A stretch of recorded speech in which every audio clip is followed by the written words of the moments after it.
Hey there, Saints. Pastor Dave here with another weekly devotion for you this Wednesday. Hope you're doing all right today. I'm going to share a reading from Coffee with God by Sarah Arthur. This is a devotional as we continue in the Lenten season on bearing the image of God. It strikes me lately in reading the biblical prophets and Psalms that God's insistence on our personal righteousness isn't for our sake at all, but for the sake of His name. The psalmist wrote, "He guides me along right paths to bring honor to His name," Psalm 23, which implies that if I don't follow the right paths, God's name is dishonored in the world. His reputation is threatened by my actions. His name is debased because of the selfish and sinful behavior of His own people, the people who claim His name as the defining identity of their lives, the people of God, followers of Christ, Christians. So His interest in our spiritual growth isn't really about us in the end. He isn't primarily interested in our good behavior and emotional health, much less our personal happiness, although these are often byproducts. Rather, God transforms us so we can be a light in a dark world, leading people to Him, so that when they see our good works, they don't see us at all, but praise our Father in heaven. Our actions are to be utterly selfless, so His name is exalted in all the earth. In the meantime, He does change our lives for the better, renewing our sense of identity and purpose, restoring us emotionally, even allowing us deep and abiding moments of joy. But what is really at stake is His reputation. I may be operating with the right intentions and in complete honesty, but if I give others the impression I'm living otherwise, that's not just their problem. The visible life of the individual Christian and of Christians together should be markedly different from the world. Observers shouldn't have to probe beneath the surface to find where the differences are. Certainly beneath the surface is what really matters in the spiritual life. Inner holiness and conviction are where the spiritual rubber meets the road, but ultimately, righteousness is not a private matter. The goal of righteous living is not to benefit ourselves in the end, but it is to give glory to the one whose name we bear. It is for the sake of His name, for His reputation in the eyes of the world, that we live as we do. Christian is a funny word, isn't it?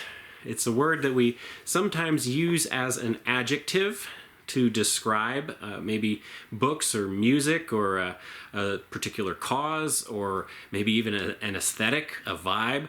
We talk about something that is Christian, but as I've said before, the word originally only meant a person. The word Christian was not an adjective, it was a noun originally, and it could only be applied to someone who followed Jesus. Etymologically, that's what Christian means, little Christ. A follower, a reflection, a copy, an image, someone who is trying to pattern themselves after Christ. That's a tall order, isn't it?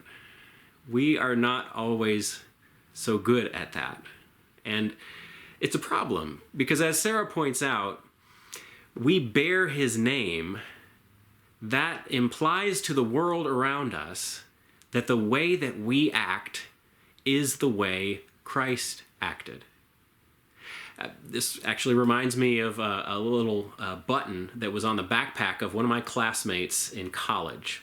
It said, "I like Jesus, but I can't stand His fan club." Now, when I was in college at that time, I found that button kind of offensive. I took it personally. And I thought that meant, well, Christians just aren't fun people. They're not nice people. They're not good people to be around. I don't want to hang out with Christians. Whatever it is I feel about God or about Jesus, I don't think Christians themselves are good people. Today, now, with a little bit more perspective, I actually agree with that button in a lot of ways. I think it makes a very valid point that as the people who bear Christ's name, we don't always do a great job of bearing His image, of reflecting His goodness and His grace and His values. We don't speak like Christ did. We don't care like Christ did. We don't forgive like Christ did all the time.